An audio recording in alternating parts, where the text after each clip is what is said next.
Hello, Dmitri. Hello, my old friend.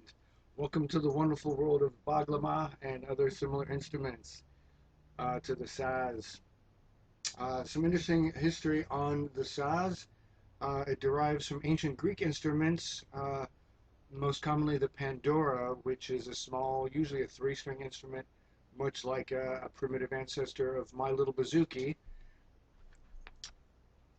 If you remember this old gal, I have at the moment really old silk strings on here in an attempt to recapture some of the really ancient sounding, the ancient sound of the strings using silk. Um, and later became adapted by the Turks as they moved into Anatolia. There's Armenian versions of the instrument. There are very many almost identical versions of the saz in many of the old cultures out there. Um, and what you've got is just a little bit different than mine. I realized that while making the other video that you have one string less than the baglama here does. On your high course of strings, you only have those two high strings, as opposed to this instrument has a triplet at the highest chorus here. So that's actually one low string and two high strings. So on the quote-unquote highest string, you will still have a low note kind of accompanying it. And one of the tricks of the baglama is to accent the high note with the upward pick, because picking with an upward direction really accents the high notes. And then downward pick brings out the lower string a bit heavier.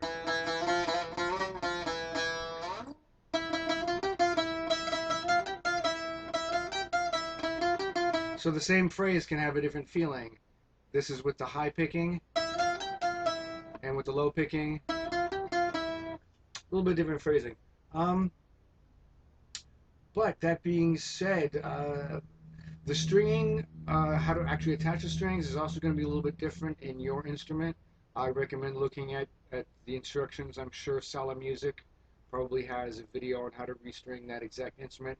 Just copy the way it attaches here. You are a clever mechanical minded dude. You can figure that out. No problem. So I won't bother teaching you how to do it here because yours is slightly different. You also have modern mechanical pegs as opposed to the old world, old style traditional pegs like I've got. So that makes tuning for you a little bit easier. But one thing to pay attention of when you restring the instrument is make sure when you start tightening up your new strings that the string leaves the peg at the topmost surface of it as you twist around. So you don't want to twist this way and bring the string under here and go downwards. You want the string to lay on top like this, because going this way can cause a kink and cause the string to break, especially the thinner strings. But again, just copy what was already done because the instrument comes set up. And hopefully you've already been messing around with it. Haven't heard you play yet, but hope to soon. So now to the tuning of the instrument. I'm going to show you the commonmost tuning and then another standard tuning that's not quite so common, but I find is a lot easier to use for certain things. It depends on what style you want to play in, and if you want it to be easy to strum in, or if you want to play melodically. So the most common tuning is an octave pair in A. That's a low A and a high A on the lower string, and the high string pair there. The next middle chorus, the two thin strings, are both usually tuned to G.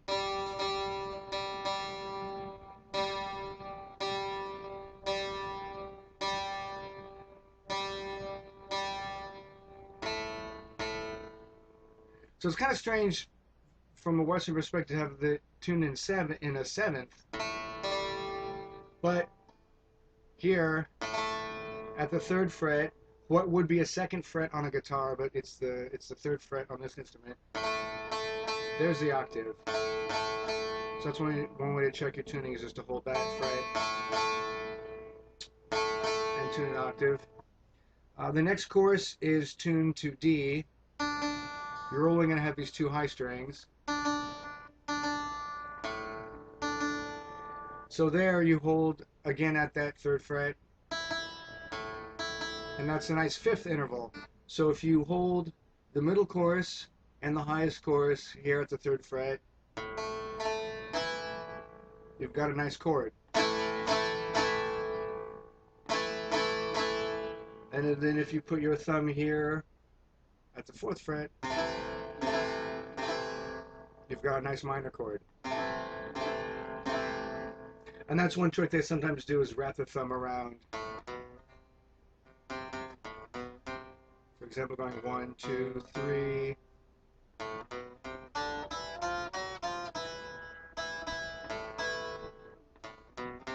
Instead of using the second finger here, they'll often use the thumb to wrap around the back. That's a trick I'm still working on incorporating with my instrument, because the bouzouki doesn't really use that technique at all. It's not designed for that. But the saz very much is meant to have that thumb wrap around the back. So that's another interesting trick.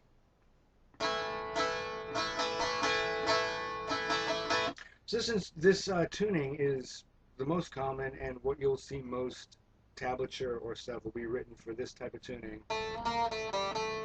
It makes that little motif easy. A lot of music is in the Phrygian mode, and those are the first notes of the scale.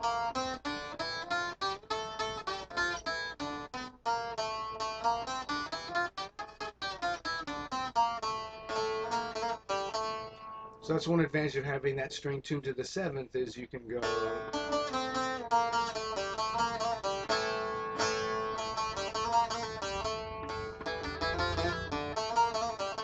Those are very common motifs in the way they decorate melodies.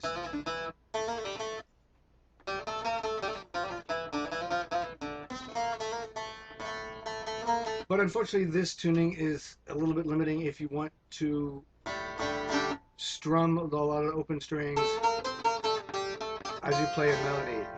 Because when you strum everything like that, then you've always got the seventh there. So for that kind of tuning, you really have to basically be strumming this chord or some chord that you know for that particular tuning, usually involving the thumb wrapper in the back.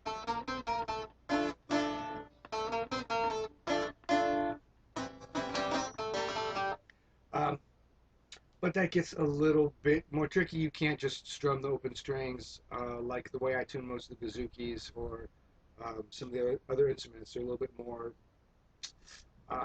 meant for open tuning. But that being said, I can show you a couple of tunes in this tuning if you like later on. And then now I'm going to show you the tuning I use a little bit more commonly, and that's just tuning the middle chorus up to the A. So that makes an octave with your lowest string here.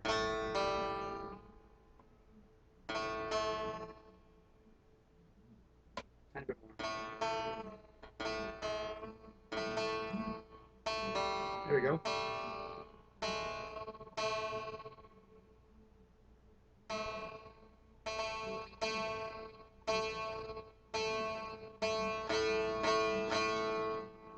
And then instead of fretting all the way across, you just have to fret the highest string to get that same chord I mentioned before. So this makes the strumming style much easier.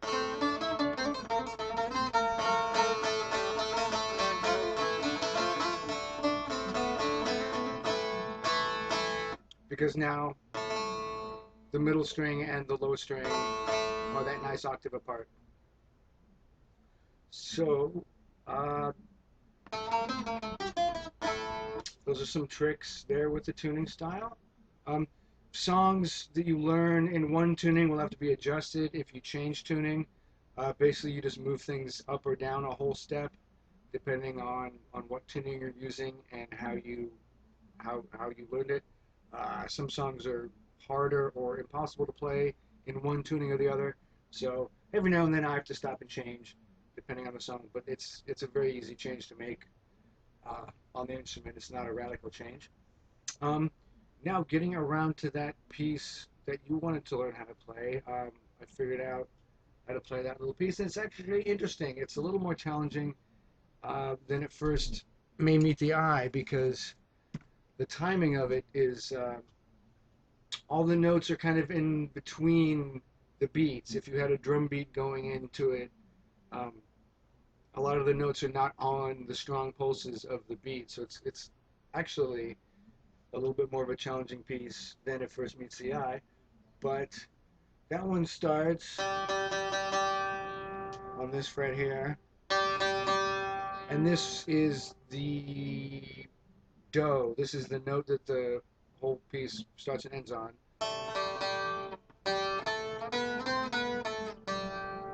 No, we're in a minor key, so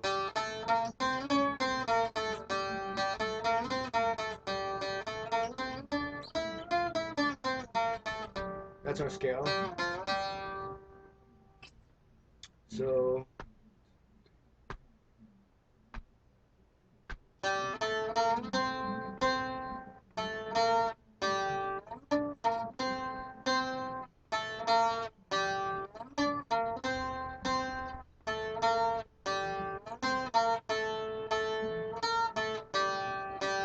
that's the first section of it there. So I'm gonna get a bit closer. Light is dying here.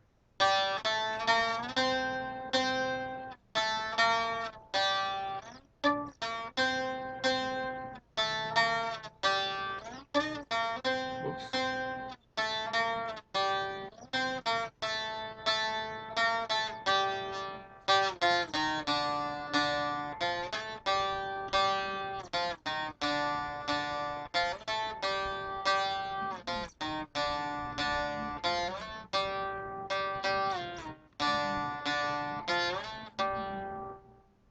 That's the second section.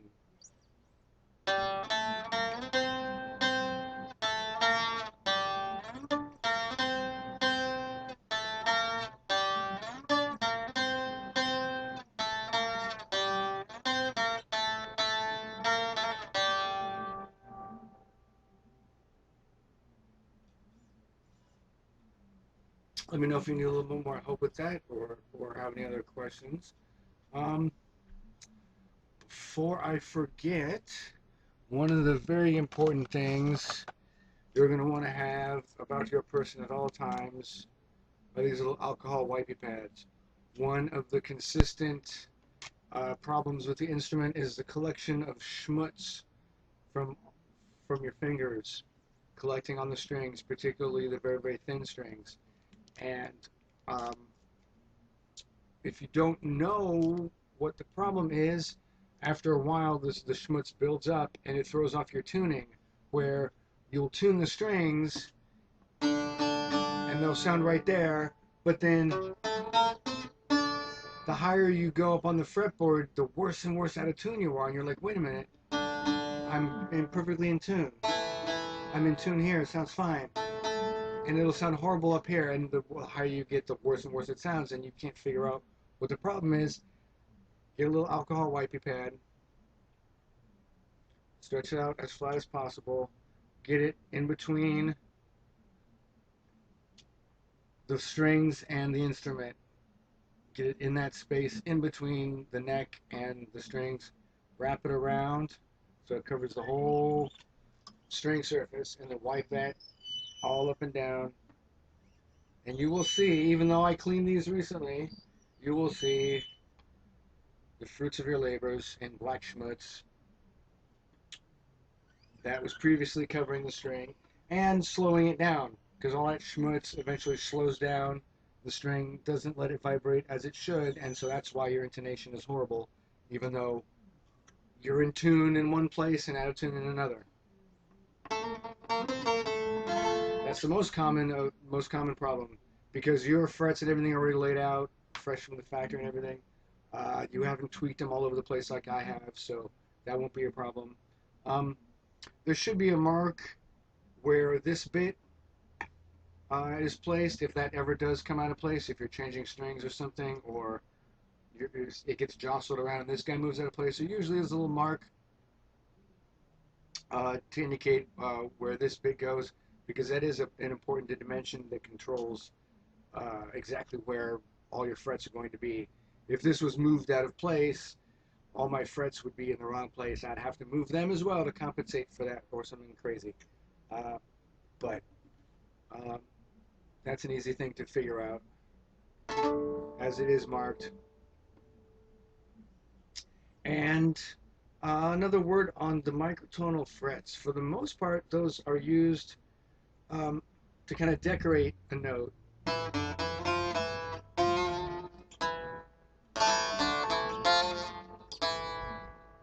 So they're not really used typically as notes of a scale.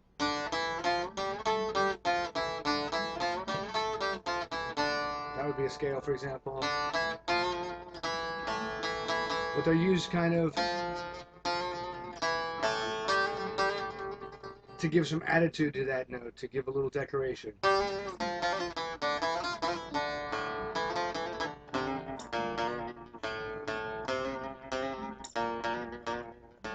It's a subtle change sometimes, but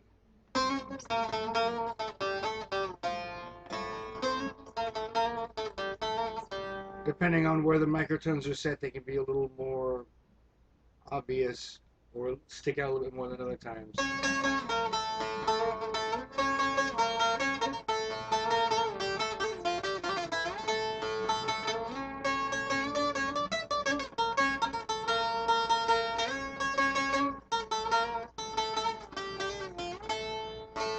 That's another common scale is Hirwaz.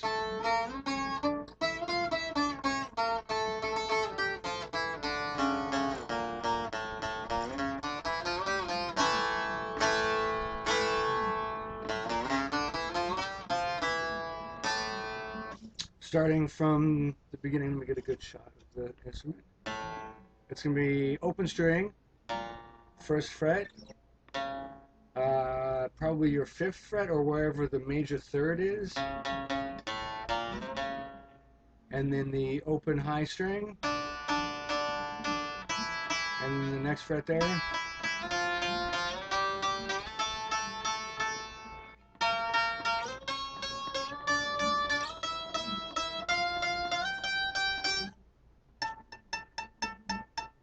And some very fancy instruments have a high fret embedded in there. I wish this one did, because it completes a lot of scales if you can get this super high note up there. But alas, there are limitations to everything.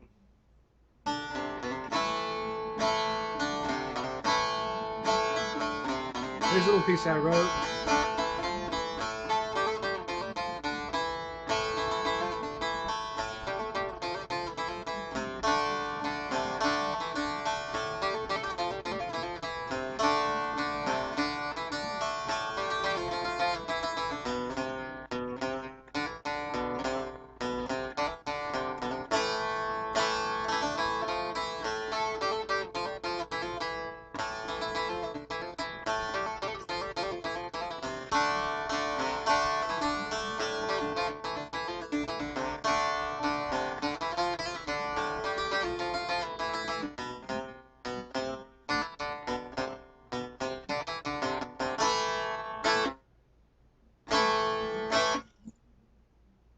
I hope this helps. Have fun, and I hope to see you soon. Take care. Let me know if you have any questions, mate. And give love to all your family.